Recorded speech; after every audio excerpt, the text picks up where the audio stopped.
Good. How are you?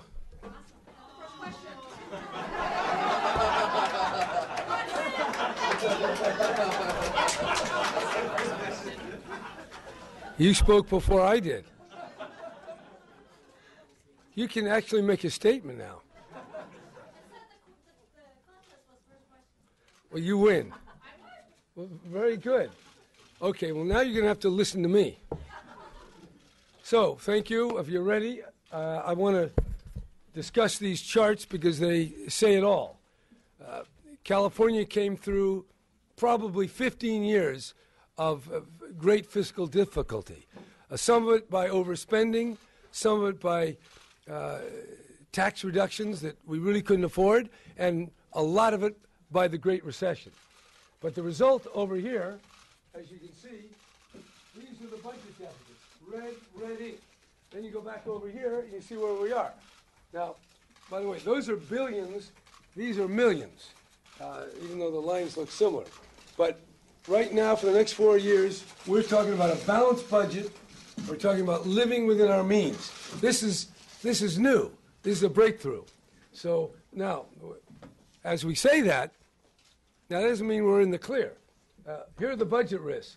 Actions on the federal deficit. Will the federal government keep borrowing 40 cents on the dollar? Will they keep borrowing from China? Will they print money out of thin air? Or will they start making cuts? And when they make cuts, those cuts fall downhill right to the state. And therefore, when they deal with the cliff or the growing trillions of dollars of federal debt, that can affect California. Is it 100 million? Is it a few billion? Only time will tell, but it is best to maintain a very solid budget and a good reserve. Otherwise, we'll get hit and we'll go back into the boom and bust, borrow and spend. And that's what that is. And I am determined to avoid the fiscal mess that the last few governors had to deal with. And the only way you avoid it is by holding the line, by exercising a common sense approach to how we spend our money. Now, the second risk, uncertain economic recovery. What's going to happen? They say new taxes or cuts can affect the economy. What happens in Europe? That's another uncertainty. Federal government and courts blocking budget actions. We've made cuts. In fact, Schwarzenegger made cuts. Some of them were blocked in court. Some of them we just got permission to implement several years later. So there's lots of action by the federal government that denies us waivers that we need to make cuts, or court action. And we're in the Ninth Circuit, which is never hesitant to jump into our affairs. Potential increase in health care costs. Now, that's a whole other one. We're taking over the affordable health care. We're expanding to Medi-Cal, opening up a health exchange. How much is that going to cost? When you add 1 million people or more to the Medi-Cal system, as is envisioned under the Obama health care plan, then you put pressure on provider rates because we pay relatively low rates, and now we're going to load up the system with more demand. Just simple economics tells us that pushes up rates. So that is something we've got to keep in mind. Now, I got a couple of other charts here.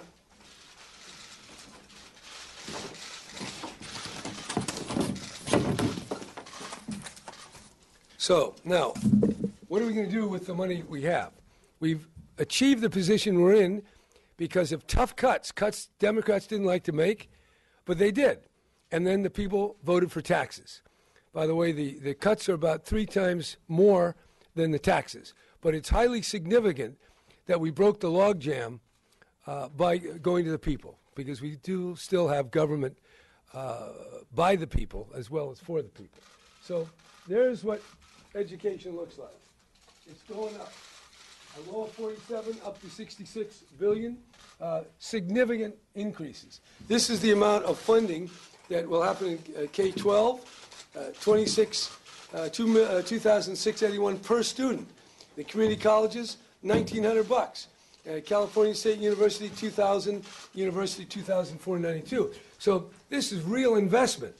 Now, when I say that, it's not just the the money that's going in, but it's going in under new conditions. We're investing in our schools, but we're doing so in the context of encouraging local flexibility, local control. We want to put the decisions closer to the classroom. And I use the term subsidiarity. And that means let problems be solved closest to where they exist. Those institutions that have the most direct contact with the situation, with the problem, should have the greatest authority. So the teacher in the classroom obviously has the maximum authority. Then the principal, then the superintendent locally, school board, then the state board, the state superintendent, the legislature, and then the federal Department of Education. But as you go up the line, you lose control and you build bureaucracy and unending oversight. So that's why we want to put the money into local schools, but create greater control. Now, the way we create greater control is we eliminate most of the categorical programs because they are built on bureaucracy, on auditing, on non-teachers being increasingly hired to manage the various complicated flows of money. So that's local control. But secondly, why do we have all these categorical problems? Because people come up, people see their problems. And there are problems in California. We have students, it's like 40% of the students are poor, are low-income families. Over 20% don't speak English as their first language and are challenged with speaking English fluently. So that means our future depends not on across-the-board funding, but in disproportionately funding those schools that have disproportionate challenges. Now, we know from back to Greek philosophy, Aristotle said, treating unequals equally is not justice. And people are in different situations. Growing up in Compton or Richmond is not like it is to grow up in Los Gatos or Beverly Hills or Piedmont. So we recognize that, and we put in this an equitable formula without bureaucracy, without all the categorical maneuvers and complexity. We send the money based on a formula. And that is controversial, but it is fair. It's right, and it's just. So that's that on the K-12. On the higher education, we're asking that the teaching resources be deployed more effectively. We are adding money to the university and to Cal State. But the schools, the colleges, they say they need more money. Well, the gap between what we're going to give them and what they say they currently need will be made up with increasing tuition, endless tuition increases. The only way to stop that is for the colleges and universities to so reconfigure themselves that they are more effective and they're able to do excellent work, but do it in a way that will not keep the costs escalating at more than 2 times the cost of living. So that's going to be a challenge for the university. I understand that. I am very committed to seeing the University of California be and remain a great school. My mother went there. I went there. And of course, we went there when there was no tuition. And I've seen it rise. And I want to do everything I can to keep the university affordable, both to the state and to the students. Now, there's another. That's the last one. Okay. Well, one more thing, and that is the health care. We have a very complex challenge facing us with the Affordable Care Act. We are going along with the program. We're going to implement the health care, the federal health care, but we're going to move cautiously. We're going to work with the counties. We're going to work with the legislature. We're offering up 2 options, one that would be county-based, one that would be state-based. We are committed to expanding Medi-Cal. We're committed to bringing more people into the healthcare system. But we recognize there are big costs out there. There are big unknowns. So we're going to move carefully, but we're going to move with commitment because I believe that people do need decent health care, and I think what President Obama did was historic. It was heroic, and I'm going to do everything I can to be a good partner in making sure his plan works. The last thing, of course, is this wall of debt. It's still at $34 billion. At the end of 2012, 2013, it was 27. We think by the end of 2016, we can get down to 4.3. Now, everybody's going to want to say, we got these programs. And when all the different social service programs, particularly what Democrats like so much, I like. And I'm very aware of the driver. The driver is the fact that in America, the fruits of our prosperity each year have been disproportionately channeled to capital and away from labor. And this is causing this tremendous growth in inequality. That's why if you look at the top 1%, they're at 22% of our state income, and they used to be at 10% 30 years ago. So we have more middle class hollowed out. You've got people at the bottom and slightly above the bottom that are struggling, and we want to find out how to compensate for that. And that's all good, and there will be lots of bills on how to do that. But California is already far out in front. If it comes to CalWorks, we're spending more than any other state, and that's good. And I support that. But we have to live within the means we have. Otherwise, we get to that situation where you get red ink, and then we go back to cuts. So I want to avoid the boom and the bust, the borrow and the spend, where we make the promise, and then we take it back. We say, retire at 50 at 3%, and then we got to take it back. We say you have all this child care, then we got to pull it back. That kind of yo-yo kind of political economy is not good. So I want to advance the progressive agenda, but consistent with the amount of money that people made available. And I went up and down this state promising that we would be good stewards of the people's money, and that would they please add to it by the tax measure. They voted for the tax measure. We're putting the money into the schools, as I said, but we're also not going to play the game of spending money we don't have, and then after I'm gone, somebody else comes along and has to face what I did, a $27 billion or a $20 billion deficit. So that's the context of this budget. It's to fix a longstanding problem. We have fixed it. We're on the road to sustainable balance. It will not be easy. There will be some disagreements.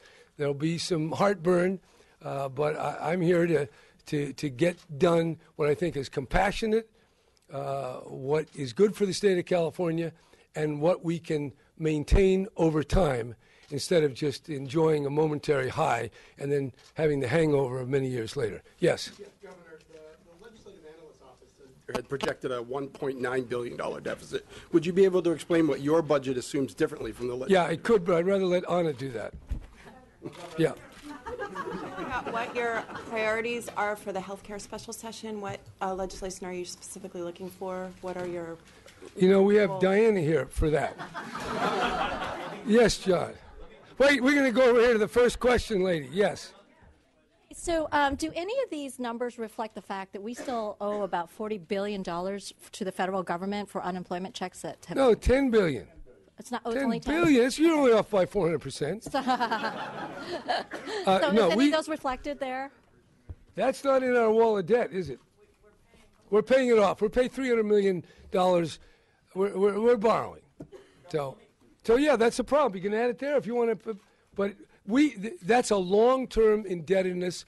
We can pay it by a certain amount. At some point, the federal government says you have to raise the employer taxes. We don't like to do that when the economy is shaky, but we'll manage our unemployment insurance fund. Now, remember, when people are out of work, we have something called a stabilizer. The unemployment insurance kicks in, and people get money even when they're not working. That money keeps the economy going at a higher rate than it would if we didn't have it. So that borrowing lent to us by the federal government is a good thing. It kept things from getting worse. Now we pay it back, but we'll pay it back over time, and I think we can handle it. Yes, Mr. Mize. let me try a broader approach to the first question you got, which was about. Are you being critical of your colleagues? Not at all. But I want to point. Never. I want to point out that your predecessor at one point declared the deficit gone a few years ago. On or off? Gone. There was no deficit. Gone. Similar to what you're proposing today. And I want to know, that didn't turn out to be true. How do you convince the public that these numbers are balanced, that the deficit is truly gone? That's what effectively you're saying. The top line here is the deficit's gone. Deficit's gone, wall of debt remains. So we got to keep our eyes clear here. Well, the difference is we've cut massively.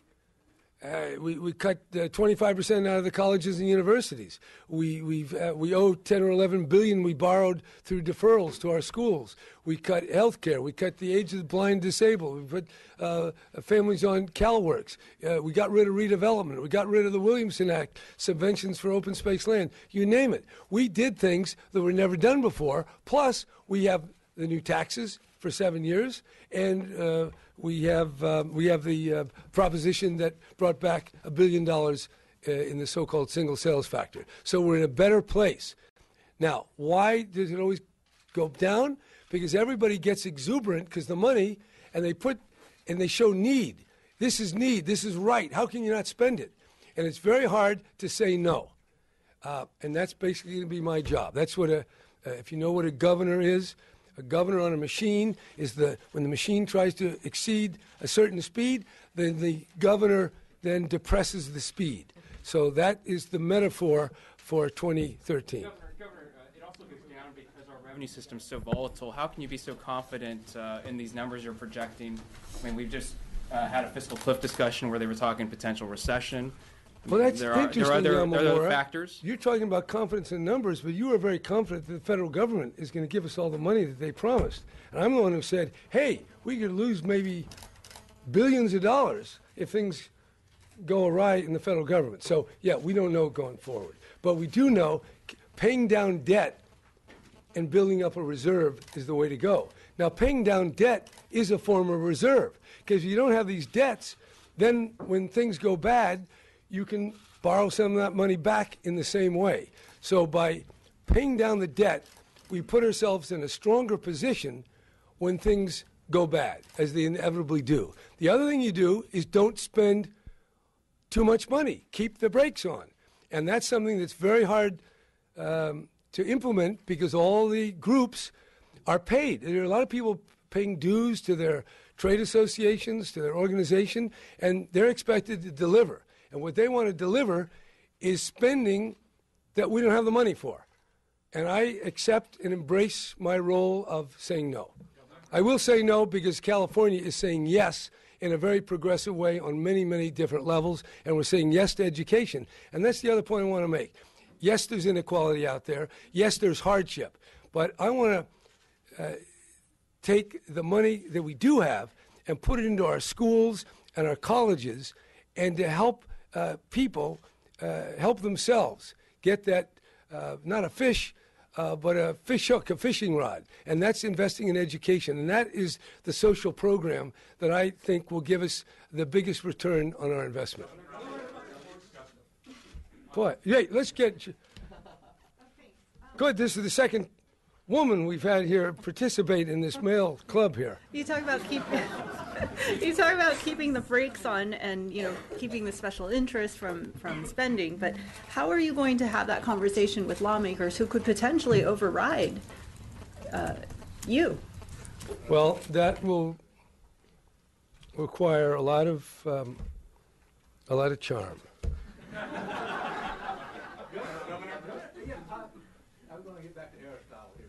Yes. Now, your weighted student formula... Well, we don't call it that anymore. Well, you said those...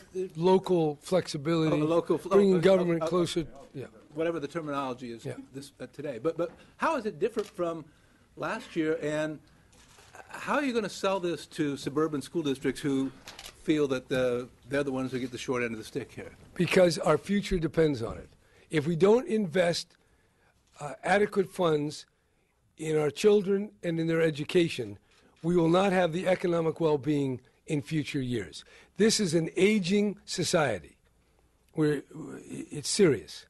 and the inequality is growing. We have to do what we can to offset those global factors.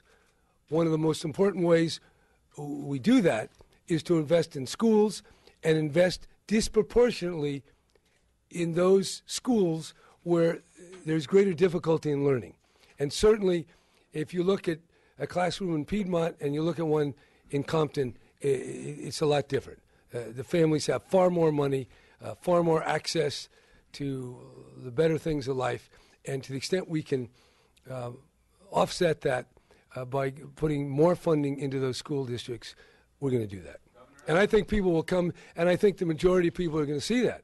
And it's our future. So maybe some suburbanites might not see it, but I think the ones who can see over the horizon and realize that an aging group of people have a vested interest in making sure that the generation coming along and who's going to pay their Social Security and maybe operating their nursing home when they're sitting there drooling, they may want to make sure that they're making enough money that the social harmony is maximized rather than minimized. And social disharmony is a real option here.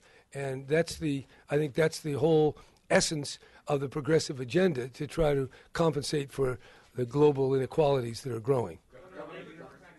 What? Labor contracts are up for all the unions this coming year. Do you budget for any increases in state worker costs, or are you going to try to keep their salaries right where they are right now? Well, that's a collective bargaining strategy, and even though we have to put all that stuff in the budget, we approach it carefully. Because remember, there's a guy named Colonel Bulwer, who you may or not know, and a doctrine was developed out of a practice that he tried to exercise called Bulwerism.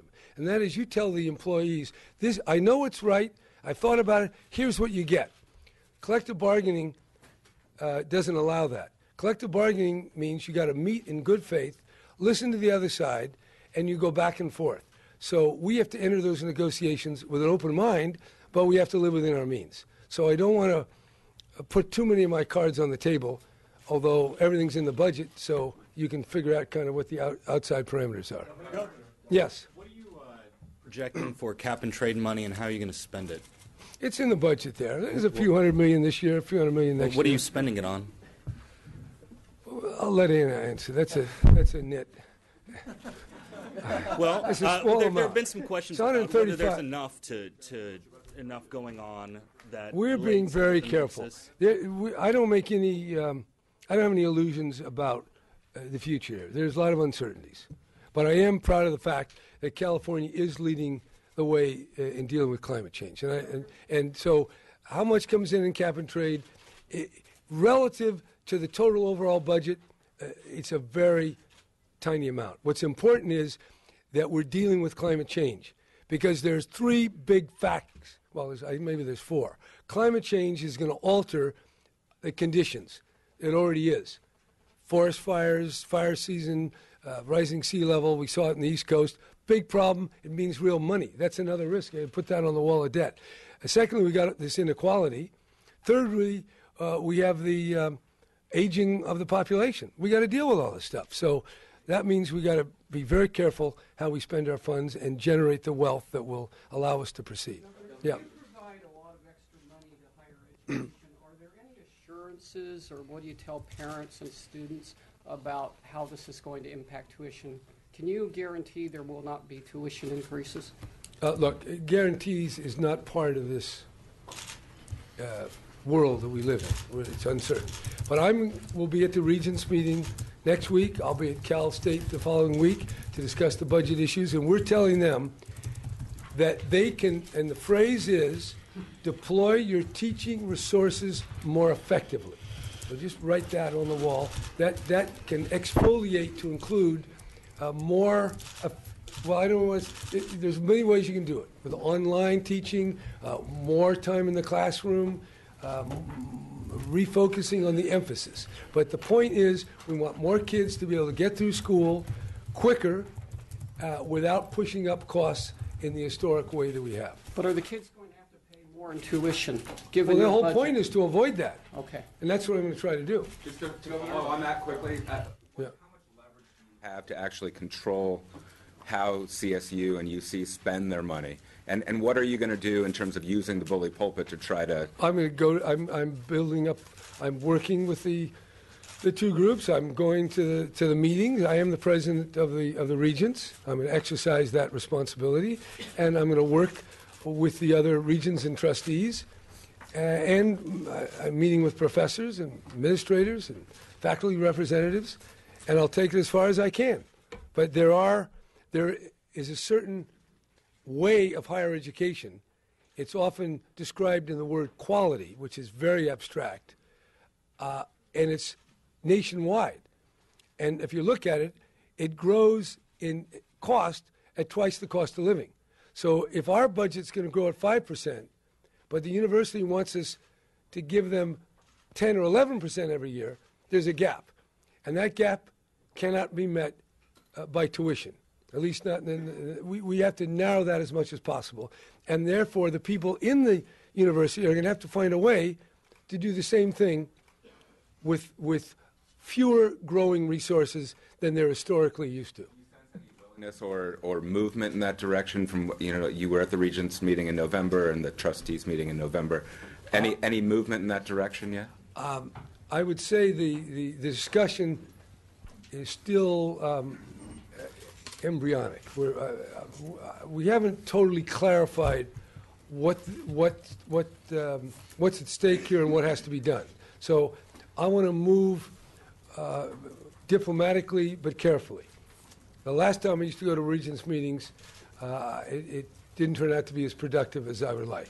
So this time I'm going to be listening a lot, meeting behind the scenes, and figuring out, can we turn down this relentless increase in spending that is so much higher than the normal cost of living. So everybody's going to have to pull together, administrators, the leadership, the professors, and the rest of them. Governor, how will you respond to pressure within this building and from your own party from those who might say we want you to restore more money, more funding to those programs that have previously been cut? What I say is that fiscal discipline is not the enemy of democratic governance, but rather its fundamental predicate. And I'm going to tell them that fiscal discipline, balance, allows us to take care of the needs of the people over time, instead of just having a momentary rash of excitement that then we pay with a hangover several years later. And I am juxtaposing somewhat of an abstraction against the immediate pressures, but that will be my challenge for this year. Yes. How to make sure that this new money will go to the most needy children? It will go to the most students most in need, because the formula will direct more funding over the next few years based on the number of students who do not speak English as their first language and are not fluent in it, the number of children in low-income families, the number of children in foster care. All that will be part of a formula that will direct money where it's most needed. And this really is a classic case of justice. To unequals, we have to give more to approach equality. And that's the principle. I think it's a powerful principle, and I think the legislature will respond, even though there will be a lot of debate back and forth. Governor? Yes.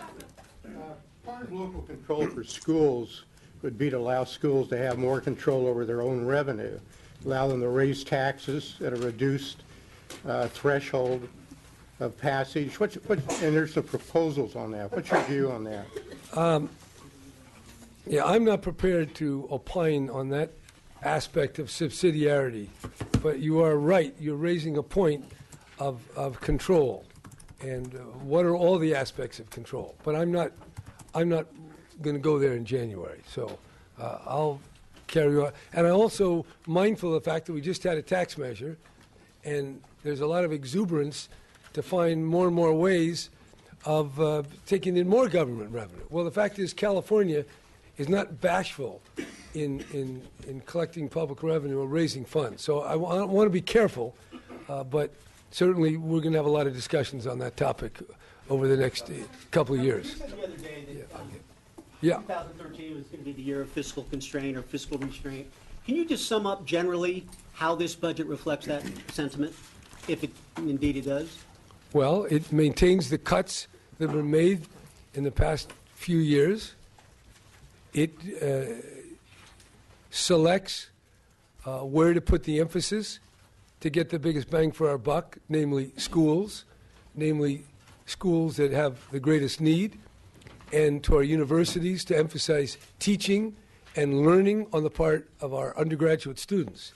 So if you look at, and in terms of the healthcare, moving cautiously, offering 2 pathways, envisioning a very intensive discussion about how to actually implement this Medi-Cal expansion that is called for by the President. So you're considering a statewide program or 58 separate county programs? Is that what you're saying you're considering? Kind of something a little bit like that. How is that efficient if you have 58 different Well, that's where you have to talk to Diana over here. I've got my experts standing by. Just to follow up, are you committing to the optional expansion of Medi-Cal? Is California committing to that? Yeah, we're committing, but we're committing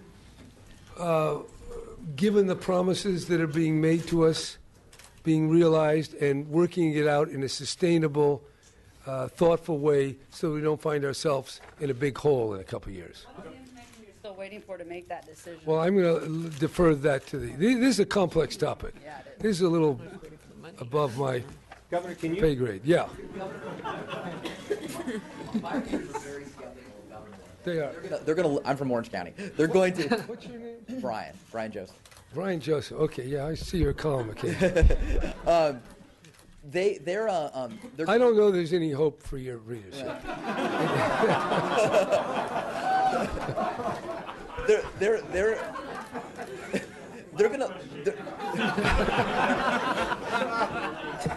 They're gonna look at you saying that it's an austere budget and see Yeah. that it was a 5% increase in spending. How do you respond to that?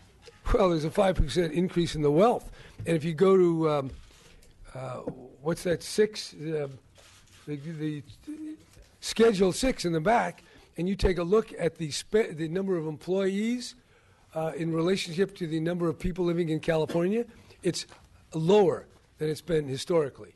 In fact, it's lower than when I was governor. If you look to the spending in the general fund, it's lower, going back all the way to Reagan. If you look at the overall spending, it's lower than it was going back 10 or 15 years. And in fact, there were a few years when I was there that it was even higher, 30 years ago. Now, you have to be careful when you look at that because a lot of things have happened in the meantime. But basically, relative to our wealth, we're investing at a very similar level to what it's been historically in California. So, and I also want to say something that there is this doctrine that government is the problem. Well, government has problems, maybe not as great as newspapers, but it does have problems, and we'll deal with those. But government is still the means by which a free people act together, act in concert. We have to act through some mechanism. We have local government, we have state government, we have the national government. This is a good thing. And there is no freedom without a vigorous and honest and transparent government. And so just hacking away at government is more ideology than it is consistent with what the American tradition is. So whether it's the Weekly Standard or Orange County Register or whoever all these people are, there's a doctrine. Now, I know on the other side there's a doctrine at the Nation and Mother Jones and all those. But when you slice all that ideology out, we do have to invest, and we have to spend some money, and that's what we're doing. But I'm going to try to spend it wisely. Governor, you talked a little while ago about the dangers from Washington of the budget and the fiscal cliff negotiations have got ongoing. Can you talk, though, in broad terms about how dangerous to the precarious balance of this budget that you've laid out? Let me give you one that we had a little problem here with the war. But I actually didn't speak as clearly as I should. Part of Mike's off. Part of my terminological inexactitude. Now we're on. I said, I noticed in the paper a few weeks ago that Obama had said we might have to cut $400 billion out of health care. Well, that was $400 billion over 10 years. So I figured $400 billion over 10 years, that's $40 billion in a year. And if it's $40 billion in a year, in California is 10%, or probably 12. Let's call it 12. 12% of $40 billion is $4.8 billion. Now, maybe that's the Medicare, maybe it's Medi-Cal, maybe it's something else, but I just said rough numbers. If you're going to cut $40 billion a year, our share of that could be 10%. So that's the order of magnitude. It's probably not going to be $4 billion. Maybe it would be something else. And they probably won't cut that much anyway. So the good news in the short term is they'll probably blink. But if they ever did get religion and start balancing that budget, we could be in deep trouble. Well, but at in the short term. And so in some sense, you're actually advocating for them to blink, to kick the can down the road. No, I'm advocating that fiscal discipline is the fundamental predicate of democratic governance. All right, guys, I think that's it. You had a question. Did you forget it? Yeah, please. The risks on the correction side of the picture. Correction side. How much are you counting on saving by turning back the federal courts, getting rid of the Look, special master? here's the point I want to make. I'm glad you asked me that question. The numbers I'm seeing is that the cost of medical care in California is 3 times the cost of medical care on average throughout the prisons of America. We're spending 3 times more. So it's clear to me, and it's clear to our experts, that we're providing more than the Constitution requires. Because of that, we are taking money from other places. And some of the places we're taking it is not just education, but in the prisons themselves, rehabilitation, drug treatment, reentry programs, education, and things like that. So the courts, paradoxically, by protecting the right to an ever-expanding health care, are also siphoning money that could go, and I will tell you, would go, as long as I'm governor, to preparing inmates to return to society and stay there with greater probability. And that's what I'm seeking. So I would say to the extent we can save money by terminating the consent decrees and the masters, we'll put that money into improving the situation for our prisoners so they can learn more, they can deal with their substance abuse problems, and we can get them ready and supervise them once they leave. Governor, Republicans are praising, right now praising your fiscal discipline. Democrats are sure to criticize it. Does that put you kind of on the wrong side or buying no, their it just program? requires a level of dexterity that I've been known to deploy in former years. Paddling to the left, paddling to the What? right. Paddling to the left, paddling to the No, it's just that what are we supposed to do here? And also, we've got the cuts.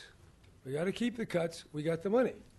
So, and I'm here with the pen, and I will sign or not sign, depending upon what it is. But before we get to that point, I'm going to spend a lot of time with the legislative leadership and with the legislators and with the groups that tend to pressure them to see if I can't get everybody on board. That's what it is. America is overcommitted.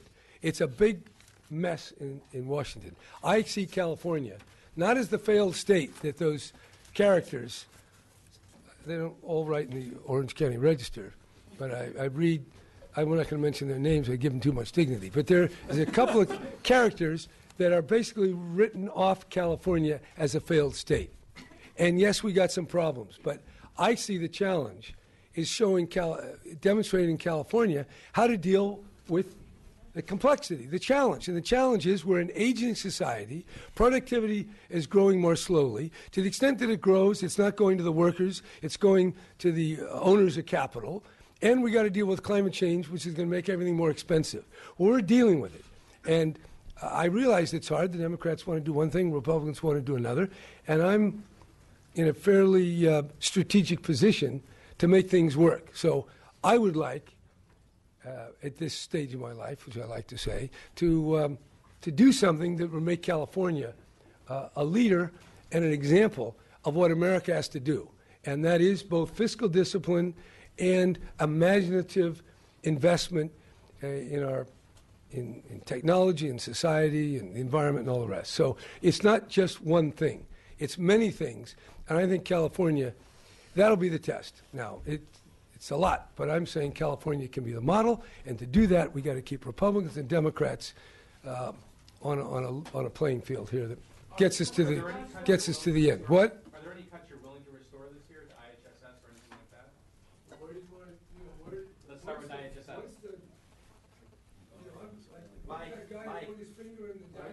Mike's off. Mike's off. Well, that's a warning to me. That's to say, shut up, Brown. I think we've exhausted this press conference. Wow. I think we've exhausted. Thanks a lot. You know what I mean. Some things are better left unsaid.